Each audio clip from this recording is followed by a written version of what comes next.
Recovery Daily Podcast. I'm your host, Rachel Abbasi. I'm a grateful recovering alcoholic and stroke survivor. Yes, I still have a little bit of congestion, but it's amazing, right? Let's see, it's the end of the second week and I still have congestion, but it's not bad. I'm getting through it. I'm getting through it. When things get really, really bad, like having the flu over top of chronic pain, it makes the chronic pain not feel so bad. Isn't that crazy? But it really does. It's life experiences as they build on top of each other that we start to be able to be grateful for what we have. It's just interesting the way that the way that happens. Anyway, thank you to all of you who reached out to me with well wishes for healing. I do feel like I'm getting there. So thank you so much for caring about me. So today's topic, I wanted to talk about the morning meeting this morning was about the only requirement for membership of Alcoholics Anonymous is the desire to stop drinking. Okay. And as much as that seems like a very specific topic, I wanted to talk really about how we don't know what's going on between the ears of other people until we have the willingness to sit down and listen.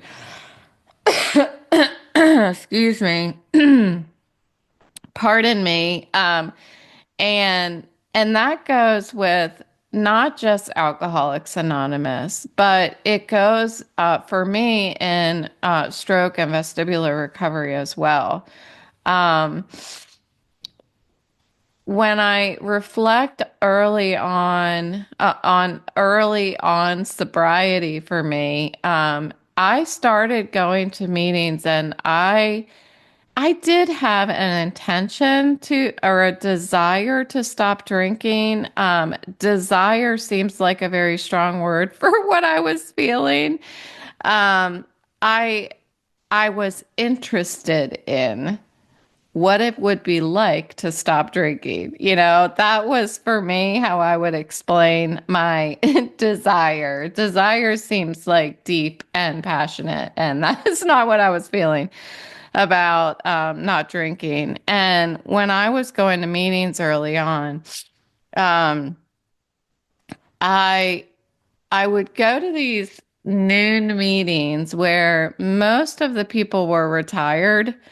So they were in their 60s, 70s, I would say.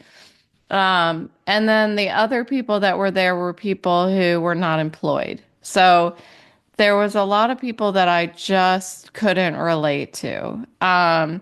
So I was really going through the motion of showing up to this room and sitting there for an hour and thinking to myself while I was there, nobody here understands. Nobody here is my age. Nobody here has a career. Nobody here works from home if they do have a career. Like, I was finding every excuse possible to relate out, to say that these people are not like me and these people would not understand. And what I was reminded of this morning is when I was going into those meetings and trying to explore this idea of if I could possibly live without alcohol, what I saw again were retired people who were of a certain age or people that didn't have a job. What I didn't see was the experiences that those diverse people had that brought them into that room. Some of the people didn't have a job because they lost their job. Some people were, yes, they were in their 70s, but they came in when they were my age. you can't see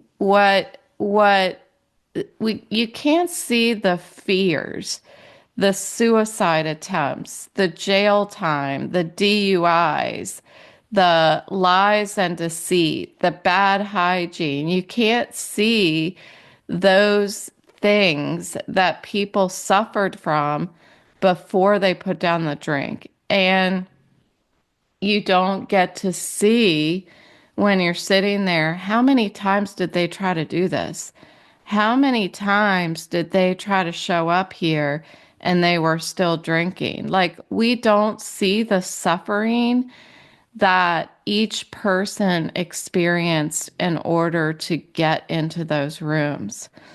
And it takes time and willingness to be able to more than speak. Like, before we even get to the having the courage to speak and share about our own experiences to feel connected, there's a step that comes before that, and that is to be open and willing to listen without trying to compare out. Um, and that's the challenge. But this philosophy, this tradition of Alcoholics Anonymous that says the only requirement for membership is a desire to stop drinking. It's that primary principle that we're all there for, that makes the fellowship happen. Um, when I came in there and I was listening and comparing out and convinced that nobody understood, I kept hearing people say, just keep coming back. Just keep coming back. And of course, at that time, I didn't understand why they kept telling me that. I didn't understand what that could possibly do for me. Um, how the act of showing up is actually building something that we don't even realize. It's providing me with exposure. And it is through that exposure that I can start shifting from comparing out to relating in. Not just in not drinking and what my experiences were. Yes, I got a DUI that they turned into reckless driving. Yes, I got handcuffed behind my back. Um, but, I didn't have to spend the night in jail. I didn't lose my family. I didn't lose my house. I never killed somebody drunk driving. And those, those, that didn't happen to me. Those comparing outs turned into not yets. Um, but it took time and exposure in order to reach that point. Um, Listening to others' experiences helped me understand myself. So, in the beginning, this concept of higher power was in what I was hearing. I was exposing myself to something greater than myself. And for me, that was the rooms of Alcoholics Anonymous. That's what began my journey. And as I listened to people talk about their differing understandings of higher power, I began to understand my own. I began to build my own. So gaining that understanding of myself through the experience of others and the importance of hearing people's stories is more than hearing their drunkalogue. It's hearing how they transformed into this new version of themselves.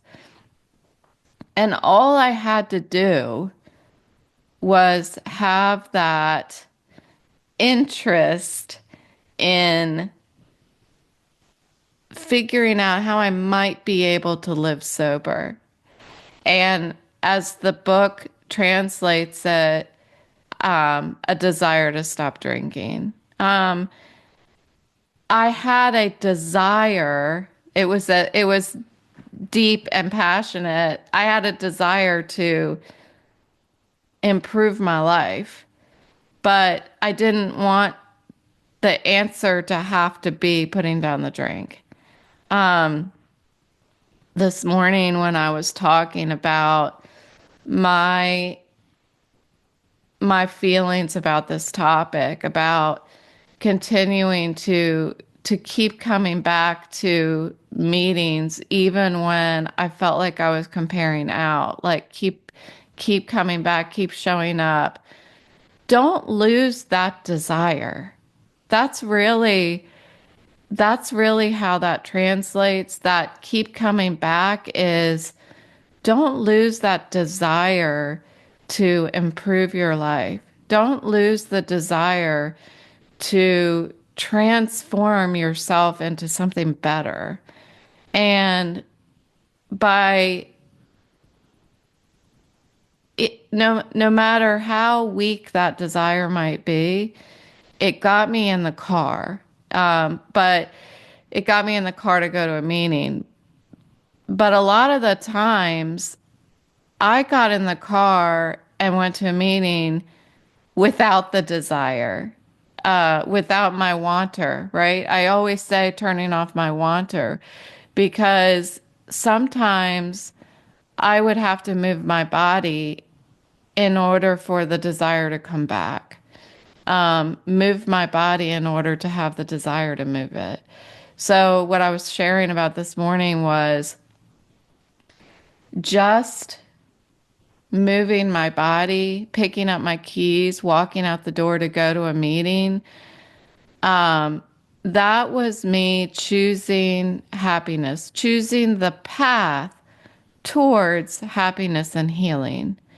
It didn't mean when I picked up my keys and walked out the door that I was happy and I was healed. It means I was choosing that path. I was having the desire, or I was choosing the path towards having the desire. The other path is what I said this morning is a path to slow suicide through drinking. It's either that's the fork, that's the blatant and obvious fork in the road for me, is choosing the path of happiness and healing by doing the next right thing, or choosing the path of slow suicide by picking up a drink. And the path to slow suicide can begin with just my spiritual malady. I don't have to pick up a drink to know now that I'm going in the wrong direction, that I'm choosing the wrong path. Choosing the right direction for me in life happens every freaking day. It happens multiple times a day. Choosing the right path, I always talk about it. I always talk about when I open my eyes, excuse me, only here do you get to hear somebody coughing and sniffling on a podcast. For me, every morning when I open my eyes and I have that headache, I'm choosing the path of happiness and healing when I put my feet on the ground. And when I, hit record for this podcast, I'm choosing the path of happiness and healing. When I decide today I'm going to design a new quilt block for a quilt that my mom and I are making together, that is choosing the path of happiness and healing. I don't have to do that. I can sit around and feel sorry for myself. that I'm not kayaking or I'm not getting to go out for a run. That is choosing the path of slow suicide. It seems very dramatic to compare it, but it is because that's where it starts. That's the first step down that road is not doing the next right thing. Knowing what will make me happier and not doing it. That's the path of slow suicide. So, what I am super grateful for this morning is that I somehow have this spark of willingness that never goes out. The willingness is a gift that I know because I've seen people pass, some people close to me, some people I never met, but I saw them in meetings. I see them pass, and willingness is is some days I have to, like I said, turn off my wanter and take the step forward and then the willingness follows. Sometimes I have to say yes even when I want to say no. And I shouldn't say sometimes, I should say a lot of times. A lot of times I say yes when I want to say no. Um, my sponsor and I have decided that we're going to do each step, well, like one step a month. So it's March. It's the end of March, very end of March. And so we're going to meet on Sunday and talk about step 3. And when I texted her, I didn't text her all freaking excited that I was going to meet her and talk about step 3. I was excited that I get to sit down with her and have some connection time and some friendship and laughing. Like, I just enjoy her so much. But the objective of me texting her and saying, hey, can we get together and meet about step 3? That part I wasn't terribly excited about. Why? I don't know, because it's work. It's not like I need to prepare. It's work. And but I did it anyway. And that is the path of happiness and healing for me. Because I know if I do the steps this year, I am nurturing, I'm feeding my future self. Um, when I walk out the door, um, virtually to a AA meeting, as soon as I log in to one of those Zoom meetings, I am doing the next right thing. I am coming back. I'm walking on the path of happiness and healing to feed my future self so that the next day it's not going to be so hard. And it's okay if you don't feel ready. It's okay if you don't want to. That is not the requirement to heal. The requirement is to have an interest. That's how I'm translating it. The interest in trying a new way, trying a different way because the other way wasn't working. Just show up. The only requirement is to have the willingness, really, to show up and act on it.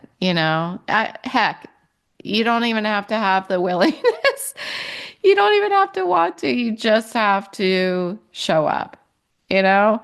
Um, so I really think it's important for me today to express my gratitude for having that spark of willingness that in sobriety, in stroke recovery, in vestibular recovery, that spark of willingness that keeps me walking through the door, walking out the door, keeps me picking up my keys, you know, not literally speaking because I don't drive anymore. Wah, wah. But one thing I heard this morning, I don't know how the quote goes exactly, but it was something like God draws a line. God sometimes draws a line from point A to point B with crooked lines or something like that. Or something like sometimes God's straight lines look crooked or something like that. And I thought, yeah, they sure do. Somehow I'm still here and I'm still smiling, Um, and what is giving me that, what feeds that is that I just keep doing. I just keep doing. And some days are hard and some days are easy. But if I keep doing, I have more good days than I have bad days. Um, and it wasn't like that always, but it continues to be that way. If I keep showing up, if I keep coming back, if I keep having that desire to be a better version of myself tomorrow, then it happens. All I have to do is is take a step down that path instead of taking the step down the path of slow suicide. So that's what I've got. Thanks for listening today. I truly appreciate you and all the new listeners. Thanks so much for showing up for me and showing up for yourself today. And I'll talk to you tomorrow.